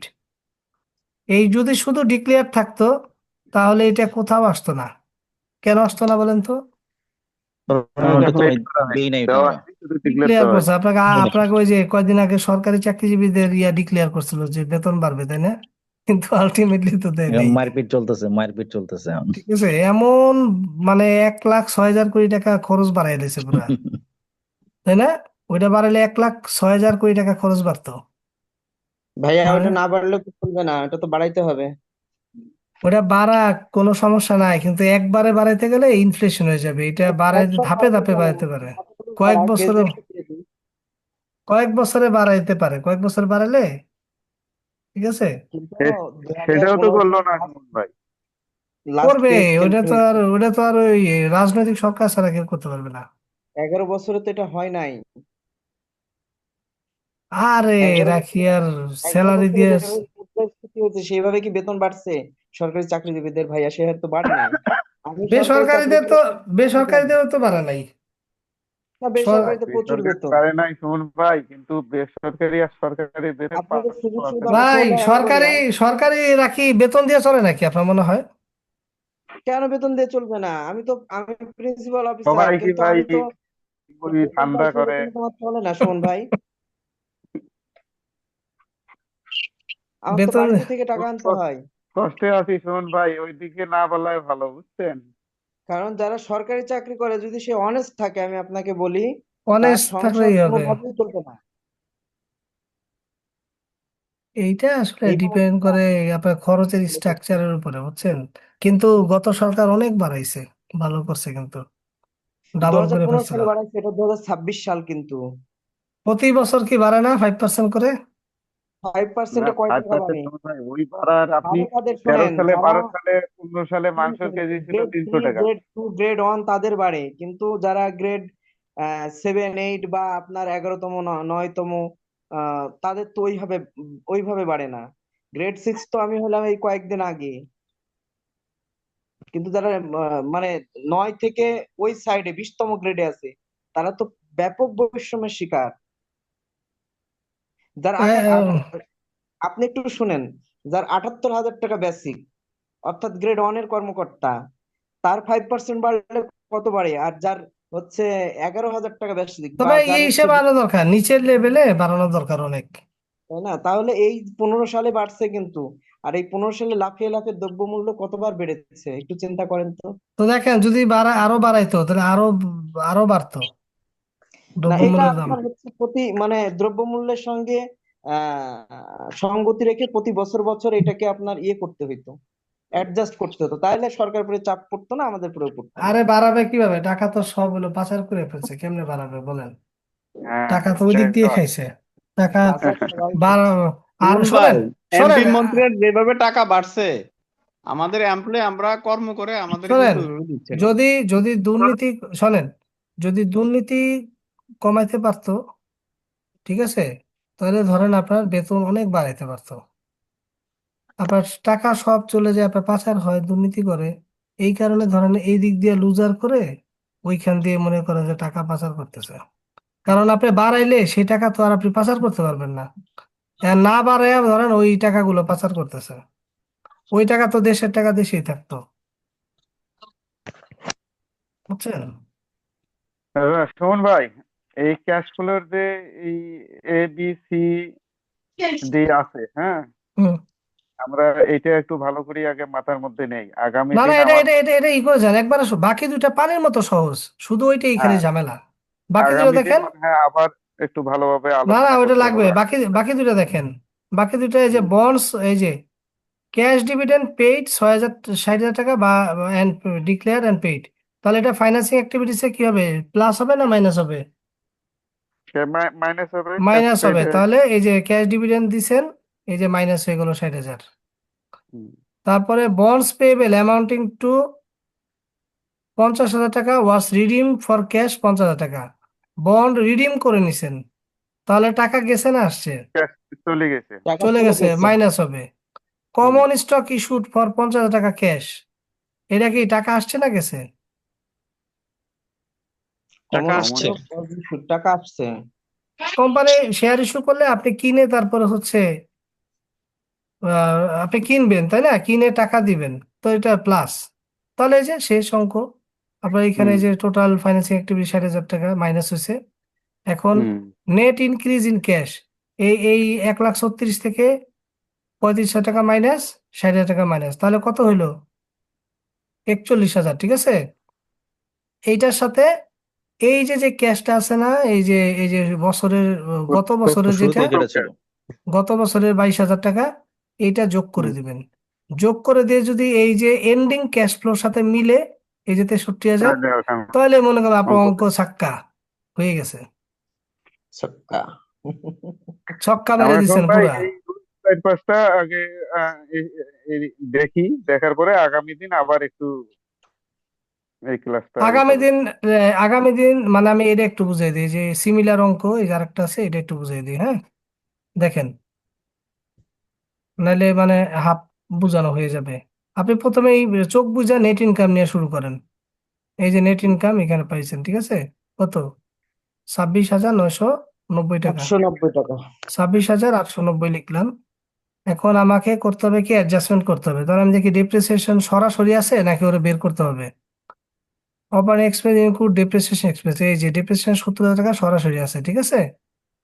তাহলে ডেপ্রিসিয়েশন এক্সপেন্স 70,000 টাকা কি হবে, যোগ হবে না বিয়োগ হবে? যোগ যোগ হবে। হবে। যোগ। তাহলে এই যে 70,000 টাকা যোগ, ঠিক আছে? এখন জি। আপনি দেখেন, এখন আপনি দেখেন আপনার এই যে accounts payable. Accounts payable receivable এর কি অবস্থা। অ্যাকাউন্ট রিসিভেবল বাড়ছে না কমছে? অ্যাকাউন্ট রিসিভেবল বাড়ছে। বাড়ছে। তা যোগ হবে না বিয়োগ হবে? বিয়োগ হবে। বিয়োগ বিয়োগ হবে। হবে। কত টাকা? 6,000 টাকা নাকি 8,000 টাকা? 8,000 টাকা। 8,000 টাকা বিয়োগ। ইনভেন্টরি বাড়ছে না কমছে? কমছে না? তাহলে যোগ হবে না বিয়োগ হবে? যোগ। যোগ হবে। যোগ বিয়োগ হবে। হ্যাঁ, কেন বিয়োগ হবে? ইনভেন্টরি তো সেল করছেন, সেল করে টাকা পেয়েছেন না? হুম ইনভেন্টরি হুম সেল হুম। করছেন না? জি জি জি জি। কমে গেছে তো, তাহলে এটা যোগ হবে। বাড়লে বিয়োগ, কমলে যোগ। হ্যাঁ, প্রিপেড এক্সপেন্স। প্রিপেড এক্সপেন্স কি হয়েছে এটা? কমছে। কমছে। প্রিপেড এক্সপেন্স কমছে, তার মানে কি? কত দ্বারা কমছে এটা? প্রিপেড এক্সপেন্স কিছু বলা আছে? Prepaid expense charges from prepaid expense 4,000 টাকা। প্রিপেড যোগ হবে। এক্সপেন্স, প্রিপেড এক্সপেন্স এটা আমাদের এই কত, 4,000 টাকা। এটা ডিক্রিজ হয়েছে তাই না? হুম। 4,000 টাকা ডিক্রিজ হয়েছে না? এখানে বলে দেওয়া আছে 4,000 টাকা ইয়ে হয়েছে। চার্জেস ফ্রম প্রিপেড এক্সপেন্স হচ্ছে 4,000 টাকা। 4,000 টাকা প্রিপেড এক্সপেন্স দিছেন আপনি, তার মানে বিয়োগ হবে। এইখানে কোনো কাহিনী নাই, কিন্তু কাহিনী হচ্ছে এইখানে। আচ্ছা চার বলেন হাজার তো, আচ্ছা বলেন তো, যদি এইখানে এইটা না থেকে যদি শুধু এইটা থাকতো তাহলে আমাদের কি হইতো?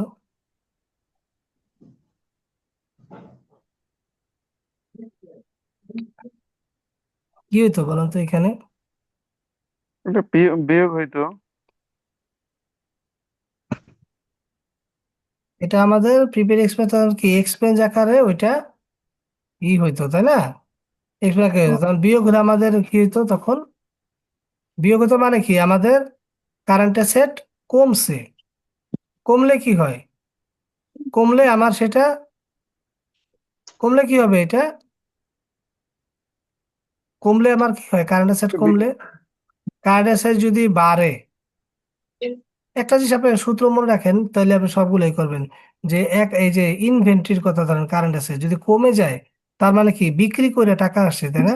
তার মানে কমলে এটা যোগ হয়, ঠিক আছে? তাহলে কমলে এটা কি হবে? যোগ হবে, ঠিক আছে না? ঠিক না? তো এখানে বলে এটা যদি না থাকতো তাহলে এটা থেকে বিয়োগ দিয়ে যা আসতো সেটা লিখতাম। কিন্তু এখানে বলে দিছে যে 4,000 টাকা। ও যেহেতু বলে দিছে, এখন আর আপনি আর কিছু করতে পারবেন না, 4,000 টাকা আপনাকে লিখতে হবে, যোগ। ঠিক আছে? হ্যাঁ, যোগ। তারপরে অ্যাকাউন্টস পেয়েবল এর ব্যাপারটা দেখেন। অ্যাকাউন্টস পেয়েবল এটা আমার কমছে। কমছে মানে কি? অ্যাকাউন্টস পেয়েবল কমছে মানে টাকা পরিশোধ করে তো কমাইছেন। 4,000 তাহলে টাকা যোগ করলাম ভাই। কই যোগটা কই? এই যে এখানে 4,000 টাকা, কই সরি পাচ্ছি না। সরি সরি সরি, এই যে এখানে 4,400 টাকা। 4,400 টাকা। ওই জন্য তো বলছি। 4,400 টাকা এটা। নতুন আমি করে তো চার ও হাজার চার বলার হাজার সাথে হয়েছে। নতুন করে চার ব- হাজার হয়েছে আর কি। ওনার বলার সাথে তো মিললো না। এটা অর্থাৎ এটা আমরা সরি, ওইটা এখানে এখানে কাহিনী হয়েছে কি আপনাকে বলি। এখানে কাহিনী হয়েছে যে ওইটা ওইটা হবে না, 4,000 হবে না। এখানে বলছে নতুন করে 4,000 যোগ হয়ে এটা হয়েছে। নতুন করে 4,000 চার্জ হয়েছে। চার্জ হয়েছে মানে হচ্ছে যে প্রিপেড এক্সপেন্সটা এক্সপেন্স আকারে কনভার্ট হয়েছে 4,000 টাকা। প্রিপেড এক্সপেন্সটা এক্সপেন্স আকারে কনভার্ট হয়েছে 4,000 টাকা। তাহলে 16,000 থেকে চার এটা হাজার বাদ দিয়ে চারশো যেতে টাকা থাকে। 540 হবে মাইনাস 4,400 4,000। টাকা না? হ্যাঁ, কত হয়? 400? তাহলে তো হইলো 4,000 না, টাকা। তাহলে তো 12,540 হয়। বারো 4,000 হাজার কমবে। না না, এটার সাথে এটা মাইনাস করেন, 16,000 থেকে এটা মাইনাস করেন। ওটা থেকে মাইনাস না, করলেও হয় না, 4,400। না, ওইটা 4,400। প্রথমে প্রথমে এটা আমার একটু ভুল হয়েছে কথা বলাটা। এখানে চার্জেস মানে হচ্ছে নতুন করে না, এটা হচ্ছে ওই যে আমরা বলি না যে প্রিপেড এক্সপেন্স এক্সপায়ার করে না, ওইটা প্রিপেড এক্সপেন্স দিয়ে রাখছেন আগে, সেটা যদি এক্সপায়ার করে তখন আমরা ওইটাকে এক্সপেন্স আকারে লিখি না, এক্সপেন্স ডেবিট, জি প্রিপেড এক্সপেন্স এক্সপেন্স ক্রেডিট, মানে বলছে জি 4,000 টাকা চার্জ হয়েছে, এইটাই আর কিছু না। ওই মানে ঠিক হিসাবটা আছে, সুমন ভাই কোথায় যাবে এই 4,000 টাকা? সুমন ভাই এই 4,000 টাকা যদি এক্সপেন্স মানে এক্সপায়ার্ড হয়, তাও তো আপনার এদিকে এই যে যে টাকাটা আছে, একটু প্লিজ ওখানে যাবেন। এখানে এখানে মাইনাস করবেন, এখানে এখানে আরো কিছু। মাইনাস আর করি 16,540 মাইনাস কত হয়? 12,000, 4,000 মাইনাস করবো এখান না থেকে। না না না, 12,140 মাইনাস করেন, এখানে 12,040, 12,140, 4,400 দাঁড়াইতো এটা। 4,500 হবে তাহলে, 4,400, 4,400 দাঁড়ায়, 4,400 4,400 হবে, 4,400 হয়, 4,400 হচ্ছে। 4,400 হবে।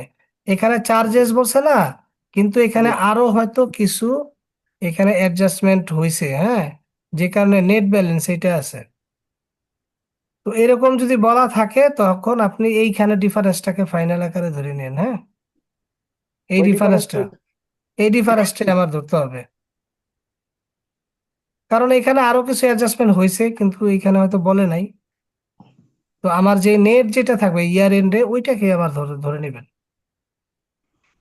ওকে, ওটা 4,400 হবে এটা তা ক্যাশ চারশো, ফ্লো। এই ডিফারেন্সটাই ধরবেন, এটা এটা ধরা দরকার নেই, কারণ এখানে আরো কিছু অ্যাডজাস্টমেন্ট হয় যেটা এখানে বলা থাকে না। না, কিন্তু সুমন ভাই এই 4,000 টাকা তাহলে কি হবে? এই 4,000 টাকা মানে এমনি বলছে আর কি, যে এক্সপেন্স আকারে এটা কনভার্ট হয়েছে, যে কমছে, যে এই কমার একটা ইন্ডিকেশন দিছে যে মানে এক্সপেন্স আকারে এটা কনভার্ট মানে এটা এক্সপায়ার করছে। বাট এখানে যে ডিফারেন্সটা নেট ডিফারেন্স আছে, এইটাই আমাদেরকে নিতে হবে, কারণ এখানে এখানে আরেকটু মানে 140 মানে 440 টাকা আরো একটা কথা আছে যেটা এখানে এই এখানে বলা নাই কোথাও। ঠিক আছে, তো ফাইনালি ভাবে এই যে ব্যালেন্স শিটে যেটা থাকবে এইটা এইটা ডিফারেন্সটাই নেবেন। যদি এখানে ধরেন কিছু বলা না থাকতো, তখন মনে করেন যে আমরা এই 4,000 টাকা লিখতাম, যদি এখানে যদি এই প্রিপেড এক্সপেন্স না থাকতো কোথাও। ঠিক আছে, তখন আমরা এই 4,000-এ নিতাম, কিন্তু এখানে প্রিপেড এক্সপেন্স তো ব্যালেন্স ওরা নির্ধারণ করে দিছে, সুতরাং আমাদেরকে এখন আর কিছু করার নাই, ওই 4,000 না নিয়ে আমার এই ডিফারেন্সটাই নিতে হবে। মানে কিন্তু ওই সুমন ভাই, অ্যাডজাস্টিং এর মতো আর কি, এই তাহলে তো জাতীয় কিছু অ্যাডজাস্টটা আছে হলো না, নাকি? অ্যাডজাস্ট কি হলো? অ্যাডজাস্টমেন্ট হয়েছে কিন্তু এইখানে ওই যে যে 440-এর কথা, ওইটা এখানে এখানে এডিশনালি কিছু বলে নাই, কিন্তু এইখানে এটা মানে সামহাও এটা এখানে একটু বাড়ছে, বা সামহাও এটাও এখানে হতে পারে বাড়ছে। আপনার ওইটা ওই ওই অঙ্কের ওই জায়গাটা তো ভুল টাইপিংও হতে পারে, কোনো ভুলও হতে পারে। হইতে পারে, কিন্তু যেভাবে এটাও আছে হতে পারে। আমাদের ওইটাই নিতে হবে, এখন চার আমাকে হাজার এটাই ছশো নিতে হবে, এখান থেকে এটাই নিতে মাইনাস। হবে। এটা হচ্ছে ফাইনাল ব্যালেন্স, এটা এটা হচ্ছে হচ্ছে আমার ফাইনাল ফাইনাল ব্যালেন্স। ব্যালেন্স। হ্যাঁ, জি আর আর কি অ্যাডজাস্টমেন্ট আছে, এগুলো অ্যাডজাস্টমেন্ট আছে, এই যে এখানে ইকুইপমেন্ট সেলের ব্যাপারটা এই যেভাবে আসবে, হ্যাঁ, এই যেভাবে যে ইকুইপমেন্ট পারচেজ করছে 65,000 টাকা দিয়ে, যেটা কস্টিং ছিল 40,000, যেটা বুক ভ্যালু 13,000, এ বের করে দেওয়া আছে, সেল করছে 14,000, তার মানে 1,000 টাকা লস হয়েছে আমার, সরি 1,000 টাকা লাভ হয়েছে এখানে। ঠিক আছে, 1,000 টাকা লাভ হয়েছে না এখানে, জি জি। তাহলে লাভ হলে আমার ওটা মাইনাস করতে হবে, কিন্তু লাভ হলে ওইটা আমাকে মাইনাস করতে হবে। ওকে, কারণ এই লাভগুলো তো আমার নন ক্যাশ লাভ, নন ক্যাশ লাভগুলো আমার মাইনাস করতে হয়। সো এখানে বের করবো আমরা সব যোগ বিয়োগ করে cash flow from operating activities. আর ইনভেস্টিং অ্যাক্টিভিটিস এর সময় আমরা দেখি ইকুইপমেন্ট কতটুকু বাড়ছে, ইকুইপমেন্ট বাড়ছে 25,000 টাকা, তাহলে 25,000 টাকা দিয়ে মাইনাস করতে হবে। আর ল্যান্ড অ্যান্ড বিল্ডিং এ কোনো চেঞ্জ নাই, ঠিক আছে, ল্যান্ড অ্যান্ড বিল্ডিং এ কোনো চেঞ্জ নাই। আমাদের sale of equipment, sale of equipment 14,000 টাকা চলে গেছে, ওই সেল করলে তো টাকা আসে, এই যে সেল করছেন যে 14,000 টাকা, এটা টাকা আসছে, এটা 14,000 এখানে। আর পারচেস করছি 65,000 টাকার, এই যে এখানে 65,000 কোথায় এটা, ইকুইপমেন্ট পারচেস, ইকুইপমেন্টের এটা একটু দেখতে হবে, হ্যাঁ। দেখেন এখানে আপনি ইকুইপমেন্টের গত বছর ছিল 1,75,000 টাকা, 74,000। হ্যাঁ। এখন এখানে আছে কত, 2 লাখ, কিন্তু আপনি হুম। সেল করছেন কত, 65,000 টাকার একটা ইকুইপমেন্ট পারচেস করছেন, তাই না? আচ্ছা আচ্ছা, বলেই দিছে 65,000 টাকা, তাহলে ওইখানে আর কিছু হবে না, এখানে 65,000 টাকায় আমার নেগেটিভ করতে হবে। এখানে বলেই দিছে যে ইকুইপমেন্ট আমরা 65,000 টাকার পারচেস করছি, তাহলে আর এই ডিফারেন্সে যে 25,000, এইটা হবে না, হবে এখানে 65,000 টাকাই হবে। বলে দেওয়া আছে যে 65,000 টাকাই আমার পারচেস করা হয়েছে, ঠিক আছে। আর তারপরে আমার এখানে ল্যান্ড সেল হয়েছে 25,000 টাকা, ল্যান্ড ল্যান্ড এখানে 25,000 টাকার সেল করা হয়েছে। তো ল্যান্ড সেল করলে টাকা আসে, ঠিক আছে। সো এটা যোগ দিতে হবে, এটা এটা অ্যাডজাস্টমেন্ট করলে আমাদের আসবে -26,000। আর ফাইন্যান্সিং অ্যাক্টিভিটিস এর ক্ষেত্রে আমরা এই লাইবিলিটির পাশটাই যাবে শুধু। বন্ডস পেয়েবেল এটা কমছে, তাই না, রিডামশন করা হয়েছে বন্ডস, তাহলে 30,000 টাকা নেগেটিভ নামে মাইনাস করতে হবে, -30,000। আর কমন স্টক ইস্যু করা হয়েছে কত, 30,000 টাকার, এটা প্লাস করতে হবে 30,000। আর কিছু আছে এখানে, ডিভিডেন্ড ডিভিডেন্ড ক্যাশ ডিভিডেন্ড 79,290 টাকা, এটা মাইনাস করতে হবে। আর 6 নাম্বার একটা দেখেন, বন্ডস আর converted at face value by issuing 30,000 টাকা শেয়ার, এত টাকা কমন স্টক।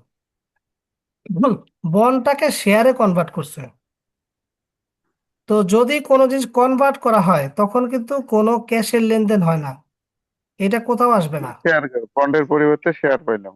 বন্ডে বলতে শেয়ার পাইছেন, এটা কোনো ক্যাশের কোনো কন্ট্রাকশন হয় নাই, সুতরাং এটা কোথাও আসবে না। হুম। ঠিক আছে। তো এখানে ফাইন্যান্সিয়াল অ্যাক্টিভিটিস আমার, এখানে পেমেন্ট অন ক্যাশ ডিভিডেন্ড, এটা আসছে এখানে, ক্যাশ ডিভিডেন্ডের এটা আসলে আমার net cash use by financial activities কত দাঁড়ালো, 79,290। এখানে আমাদের বন্ডস পেয়েবেল, আচ্ছা বন্ড যে কমছে, এখানে বলছে বন্ড যে 30,000 টাকা কমছে, এটা কমছে নগদ টাকা দিয়ে না, এটা কমছে কনভার্সন করে, এই জন্য এই যে বন্ডের এখানে যে ডিফারেন্স 30,000, এটা কোথাও আসে নাই, শুধুমাত্র অ্যাকাউন্টস পেয়েবেলের যেটা, যে আচ্ছা বন্ডস পেয়েবেল কমন স্টক, এই দেখেন এটা দুইটা বাড়ছে দুইটা কমছে, এখানে 30,000 কমছে, এখানে 30,000 বাড়ছে, এই দুইটা এক্সচেঞ্জ হয়েছে খালি, এই জন্য এটা কোথাও আসে নাই। এটা কি বোঝা গেছে? হ্যাঁ ওয়াসি ভাই, তানভীর ভাই, এটা কি বোঝা গেছে? ভাই এই অঙ্ক ধরে ধরে বুঝতে হবে আসলে কি হয়েছে। প্রথম দিন তো আপনি একটু এরকম লাগবে, আপনি প্রথম একবার দিন। বলতেছেন যে ব্যালেন্স শিটের আইটেম নেন, আবার বলতেছেন যে অ্যাডজাস্টিং এর আইটেম নেন, কোনটা যে নিব এটাই আসলে এখন বুঝতে হবে। শোনেন, যেগুলো আমরা আপনার, কনফিউজ। না না, যেটা যেটা আপনার এই যে এই অপারেটিং অ্যাক্টিভিটিস যেটা সেটা আপনাকে এই ব্যালেন্স শিটের আইটেম নিতে হবে, এটা একটু মনে রাখেন আপনারা। অপারেটিং যেটা, আর যেটা ফাইন্যান্সিং এর, এটা কিন্তু আপনাকে এইখানে যে বাড়ছে কমছে, এটা কিন্তু এই যে এইখান থেকে আপনার মানে এডিশনাল ইনফরমেশন এডিশনাল থেকে নিতে হবে। ইনফরমেশনে বুঝতে হবে যে কেন বাড়ছে কমছে। আর যদি তাও বুঝতে না পারেন, এই যে এইখানে একটা রুল আছে, এইটা একটু দেখে নিন যে কোন কোন জিনিসগুলো আসবে না। এই যে equity share converted into debenture, হ্যাঁ, ক্যাশ আদান প্রদান হয় না, এটা কোথাও আসবে না, ঠিক আছে। ডিবেঞ্চার কনভার্টেড ইকুইটি কোথাও আসবে না, এগুলো শুধুমাত্র আপনার এই যে ফাইন্যান্সিং অ্যাক্টিভিটিস এর ক্ষেত্রে এই জিনিসটা প্রযোজ্য। শেয়ার ইস্যু আবার যদি আপনার ধরেন অ্যাসেট পারচেস করলো কিন্তু ক্যাশ টাকা দেয় নাই, শেয়ার দিছে, এটা কোথাও আসবে না। লোন কনভার্টেড টু শেয়ার কোথাও আসবে না। ল্যান্ড অ্যাকোয়ার, ল্যান্ড কিনছেন আপনি শেয়ার দিয়ে, কোথাও আসবে না। তারপরে অ্যাসেটের ভ্যালু, রিভ্যালুয়েশন অফ অ্যাসেট, যদি এরকম বলা থাকে যে অ্যাসেটের মূল্য বেড়ে গেল 10,000 টাকা, এটা আসবে না। রিভ্যালুয়েশন করা হয় যে, এই জিনিসটাও আমি একটু আপলোড করে দিব না আপনাদেরকে। ফাইন্যান্সিং অ্যাক্টিভিটিস এর ক্ষেত্রে শুধু এই যে নোটগুলো একটু দেখতে হবে, যে এই যে যে বাড়লো যে কমলো, এটা কি মানে টাকা দিয়ে বাড়ছে নাকি আমার এখানে একটার সাথে একটা কনভার্ট করে বাড়ছে, কারণ এগুলো তো কনভার্টেবল না, এগুলো তো কোনো ইনস্ট্রুমেন্ট না। কিন্তু এই ফাইন্যান্সিয়াল অ্যাক্টিভিটিস এগুলো তো ফাইন্যান্সিয়াল ইনস্ট্রুমেন্ট, ফাইন্যান্সিয়াল ইনস্ট্রুমেন্ট গুলোর জন্য তো আমার এই যে এই নোটগুলো তো লাগবে। সব জায়গায় তো আর আপনি একই ফর্মুলা খাটাতে পারবেন না। আপনার ওই যে ওই শীটটা সুমন ভাই পাঠাই দেন। আ- আমরা এই ইয়েগুলো দেখি, এই যে আপনার এই আপনারা রুলস গুলো এই যে একটু দেখি উপরে আগের। যেই আছে না, এই যে এই কটা একটু হুম। প্র্যাকটিস করেন, ঠিক আছে? এই যে এইগুলো একটু প্র্যাকটিস করেন, এবারে প্র্যাকটিস করে আপনার প্রবলেম গুলো আইডেন্টিফাই করেন, ঠিক আছে? এটাই বেটার হবে, আমরাও একটু দেখি, তারপর নেক্সট ক্লাসে হ্যাঁ, আমরা সবাই একটু মিলে একটু দেখতে আলোচনা হবে। করে হ্যাঁ, আমার আপনি একটু দেখেন, সবচেয়ে আপনি একটু ভালো দেখেন, হবে। আপনি একটু দেখে নিজেরা একটু আমরা বুঝে দেখি তারপরে next করেন। class এ রুলগুলো বইয়ের আমরা মধ্যে আছে না সুমন ভাই? এই রুলগুলো, কোন রুল? এই যে রুলগুলো দেখালেন এগুলো দেখেন, যেগুলো এই আইনজীবী রুল, কানুন, এই রুল বইতে নাই। ওগুলো তাহলে পাঠাই দেন ওইটা আমাদের। ওইটা একটু পাঠাই দিন ভাই। বইতে কিছুই নাই, বইতে আছে খালি ভুল আছে। এই যে একটা, এই যে গতবার শীট করছিলাম দেখেন, এই যে এটা, এই শীটের মধ্যে এই যে দেখেন, এখান থেকে যে নিয়েছি, এই যে 38,000 টাকার জায়গায় 3800 লিখে রাখছে, এই যে 3800 টাকা লিখে রাখছে। ঠিক আছে, এই জন্য তো আমি বইয়ের উদাহরণ বাদ দিছি, বুঝছেন?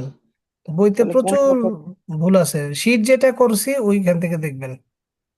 শীট দিবেন না? শীট তো দিয়ে দিছি, আপলোড করাই তো আছে। ও, ক্যাশ ফ্লোটা আপলোড করছে, খালি এই যে এই নিয়মটা নাই, এই যে যেগুলো আসবে না এটা নাই, এটা তো পরের হিসাব। আগে যেগুলো আসবে সেগুলো শিখেন। হ্যাঁ ভাই, অঙ্ক আসলে ক্যাশ ফ্লো বাদ দিলে পাস হবেন নাই। আরে ভাই বাদ দিবেন কেন, এ তো সহজ। ও, আপনি আচ্ছা প্রথম দিনে যদি এরকম করেন কেমন হয়? আপনার তো এটা আরেকটা ক্লাস আচ্ছা। লাগবে।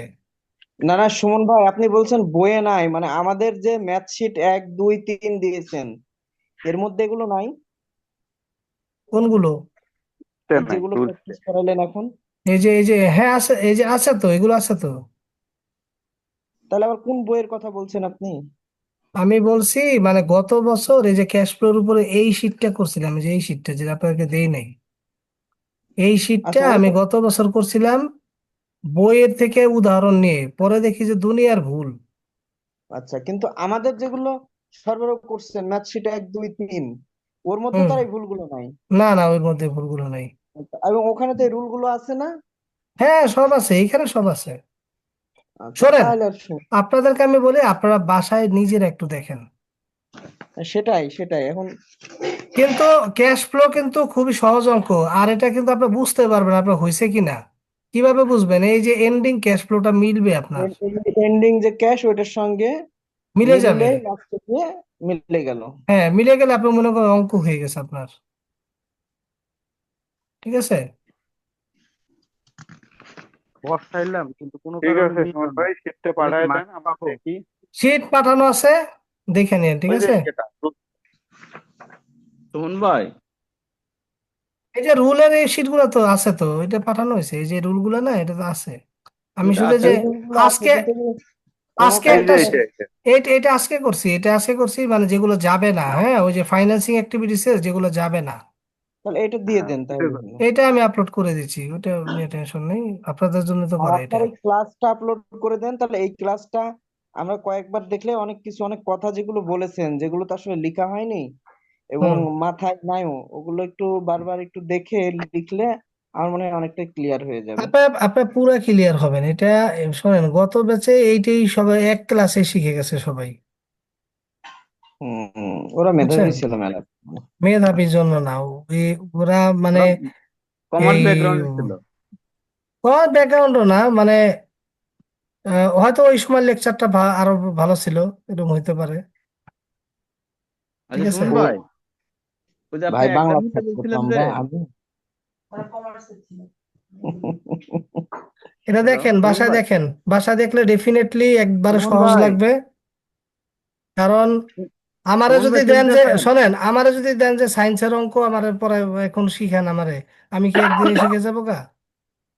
আমার তো না। বাসায় দেখতে হবে, ই করতে হবে, তো সেরকমই তো, তাই না? আপনি হতাশ হন কেন? আপনি তো আজকে 50% শিখছেন, আগামীকাল 100% শিখবেন। সুমন আর ভাই বাসায়, শুনতেছেন? হ্যাঁ হ্যাঁ বলেন। আমি বলতেছিলাম কি যে ডেপ্রিসিয়েশনের যে শুধু এটা আলাদা করে পরীক্ষা নিলে আমাদের জন্য মনে হয় ভালো হইতো। শুধু আর ডেপ্রিসিয়েশন এন্ড ডেপ্রিসিয়েশন কোনটা? এই মানে এখন এই যে চ্যাপ্টারটা করলেন তার আগের ওয়ার্কশিট থেকে শুরু করে হ্যাঁ, আমরা ওই যে প্লাস এই ক্যাশ ফ্লো সহই পরীক্ষা ক্যাশ নেবো ফ্লো আমরা। সহ এইটা নিয়ে একটা নিলেন, আর আমাদের আগের গুলা যেমন ধরেন জার্নাল, লেডজার, ওইগুলা ট্রায়াল ব্যালেন্স সহই এগুলা সবই হবে ভাই, যে পর্যন্ত হয়েছে পুরাটাই হবে পরীক্ষা। না, পুরোটা আমি শুনেন, এই 2 দিন অঙ্ক করতেছি তো আমি বুঝতেছি যে প্রচুর করা লাগতেছে। তো মানে পার্ট বাই পার্ট নিলে হয় কি, আমি একটার উপরে যেটা নিলাম এটা ভালো করেই করলাম, এটা আচ্ছা ভালোই ঠিক আছে, ওকে, আমরা ঠিক আছে, আমরা করলে দুই হয় আর তিনটা কি। পরীক্ষা নেবো হবে, বাট আপনি ক্যাশ ফ্লোটা দেখেন বাসায়। সুমন ভাই আমার একটা জি প্রশ্ন জি। আছে। জি জি। প্রশ্নটা হচ্ছে যে আমাদের কি হচ্ছে ইয়ে থাকবে ক্যাশ ফ্লো যখন আমাদের মানে করতে হবে, ওখানে তো আপনার ইয়েও আছে, কি বলে, অথবা ব্যালেন্স শিট অথবা আছে। আছে, ব্যালেন্স শিট ব্যালেন্স দিতেও পারে, ব্যালেন্স শিট তো থাকবেই, সাথে এই যে ইনকাম স্টেটমেন্ট দিতে পারে, নাও দিতে পারে। এটা কি আপনার হচ্ছে ওয়ার্কশিটের পুরো ব্যালেন্স শিট দিবে, না এটা আলাদা করে ব্যালেন্স শিটের অঙ্ক আসবে কোনটা? আলাদা করে আপনার ইয়ে আসবে, ওয়ার্কশিটের সাথে আলাদা করে আসবে, কিন্তু একটা ফাইনাল অ্যাকাউন্ট আছে, ওইটা এখনো তো করাই নাই আমি। আমি আমি একটু বলি, যেমন আমরা ওয়ার্কশিট যেগুলো আপনি প্র্যাকটিস করাইলেন বা আমাদের যেটা সরবরাহ করছেন, মানে complete worksheet, PPR, income statement, journal হ্যাঁ, অ্যাডজাস্ট, আলাদা করে income statement, balance sheet, owner security statement, এগুলো অঙ্ক আছে। তারপরে জার্নালাইজ ক্লোজিং এন্ট্রিজ, এগুলো করলাম, কিন্তু এতে কি আবার এই ওয়ার্কশিটকে মানে বেস করে কি আবার হচ্ছে ইয়ে আসবে কিনা, না না ব্যালেন্স না শিট না আসবে? না না না না না, ওরকম কিন্তু আসবে না। ব্যালেন্স শিটে আলাদা অঙ্ক আসবে, আলাদা অঙ্ক আসবে, আলাদা অঙ্ক আসবে। ওয়ার্কশিটকে কেন্দ্র করে আসবে না। না না, ভাই ওয়ার্কশিট নিজে তো বিশাল বড় একটা অঙ্ক, না, সেটাই আমি একটু জেনে জেনে ওটা নিলাম, আলাদা করে কারণ আসবে, ওইটা করাবো শেষে, বড় অঙ্ক তো। ওটা আলাদা একটা চ্যাপ্টার আছে আমি দেখলাম। আলাদা চ্যাপ্টার, ওটা ব্যালেন্স শিটের, ওটা ফাইনাল অ্যাকাউন্টের চ্যাপ্টার আছে। উম, আমরা এই অঙ্কের পরে আমাদের আরো দুটো অঙ্ক শিখতে হবে, তারপরে আমরা যাব আরো একটা অঙ্ক শিখবো আমরা, রেশিও অ্যানালাইসিস, আর একটা হচ্ছে আপনার আপনার ক্যাশ বুক। ক্যাশ বুক। ঠিক রেশিও আছে। অ্যানালিসিস, রেশিও অ্যানালিসিস গুলো সহজ আছে, আমি হ্যাঁ, করছিলাম। রেশিও অ্যানালাইসিস সহজ, একবারে সহজ। এটা থেকে 100% ইয়ে করবো, হ্যাঁ হ্যাঁ, আনসার ওইটা করতে ওইটা পারবো। আসবে। আপনার ক্যাশ ফ্লোটা বাসায় করেন, এটা অনেক সহজ অঙ্ক, জাস্ট একটু প্র্যাকটিস করতে হবে। ঠিক আছে। একটা ম্যাথ দিয়ে দেন, আমরা ওটা ট্রাই এই যে করতে করতে ম্যাথ, আমরা এই যে বুঝবো। যেগুলো এই যে এগুলো, এই যে প্রবলেম 1, এই প্রবলেম 2, এই দুইটা এই প্রবলেম 2, আচ্ছা, এই ওয়ান দুইটা টু করেন। যেটা করবো আর কি।